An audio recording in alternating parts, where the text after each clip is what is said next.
কুমড়ো ফুলের বড়া তৈরি করব। তার জন্য কুমড়ো ফুলগুলো কি করে বাছতে হয় অনেকে জানেন, অনেকে জানেন না। তো যারা জানেন না তাদের জন্য দেখিয়ে দিই।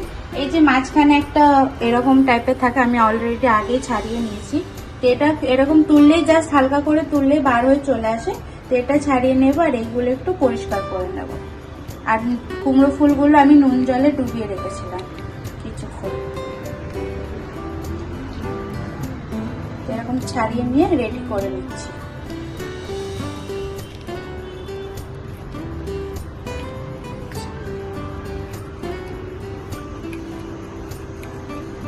তো কুমড়ো ফুল ভাজার জন্য যে ব্যাটারটা লাগবে সেটা বানিয়ে নিই। প্রথমে লাগবে বেসন।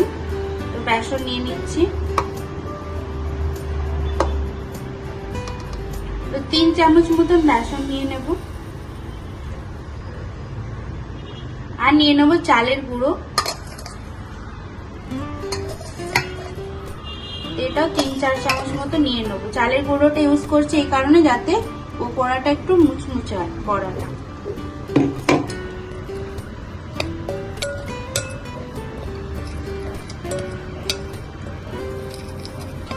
এটা একটু মিক্স করে নিচ্ছি। এবার এর মধ্যে দিয়ে দেবো কালো জিরে,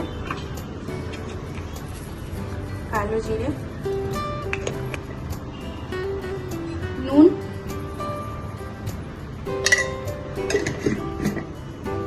লঙ্কা গুঁড়ো, অল্প হলুদ। সেটা একটু মিক্স করে নিই ভালো করে প্রথমে।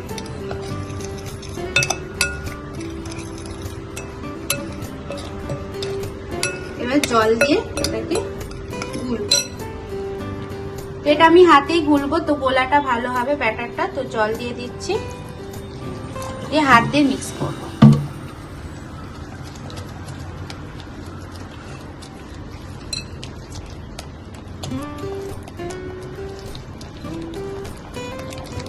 ভালো করে ফাটিয়ে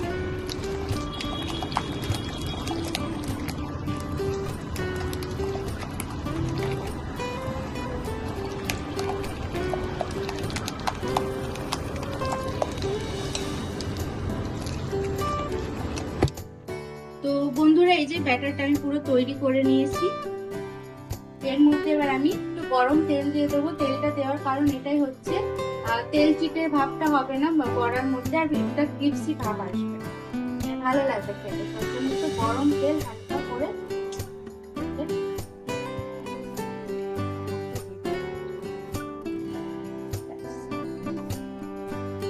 এবার হাত দিয়ে নেবে, চামচ দিয়ে গুলে নিলে। এটাও কিন্তু ভালো করে মিক্স করতে হবে তেলটা দেওয়ার পর।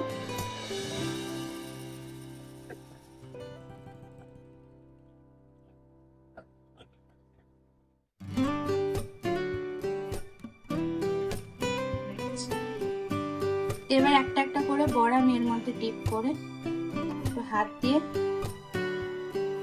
ভালো করে লাগিয়ে নিতে হবে। দিয়ে তেলের মধ্যে সুন্দরভাবে ছেড়ে দিতে হবে। এই দেখুন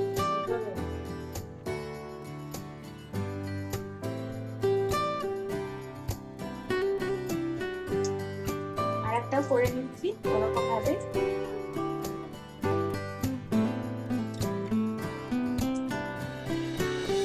আর গ্যাসের ফ্লেমটা মিডিয়াম রেখেছি, না তো পুড়ে যাবে উপর থেকে।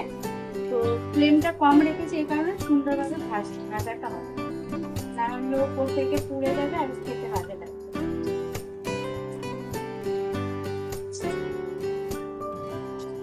তো বন্ধুরা দেখুন কি সুন্দরভাবে ভাজা হয়ে গেছে আর কালারটা একটু ইয়েলোস ভাবে এসেছে। এবার আমি তুলে নেব। দেখুন দেখতেও কি সুন্দর লাগছে। একটা করে সুন্দরভাবে তুলে নিচ্ছি, তেলটা ছেঁকে ছেঁকে।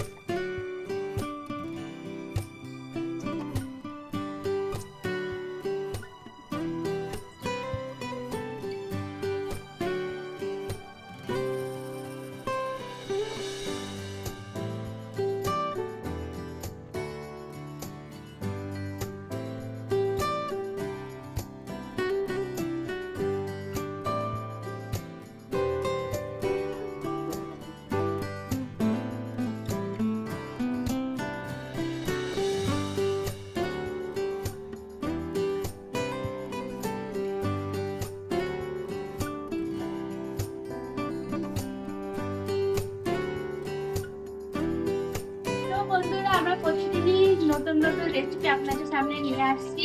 তো অবশ্যই কমেন্ট করে বলবেন আপনাদের রেসিপি ভিডিওগুলো কেমন লাগছে। আর কোনো ভিডিও মানে রেসিপি জানার হলে কমেন্ট করে বলতেও পারেন। তো আমরা চেষ্টা করবো অবশ্যই চ্যানেলের ভিডিও ডালার জন্য, ওই রেসিপি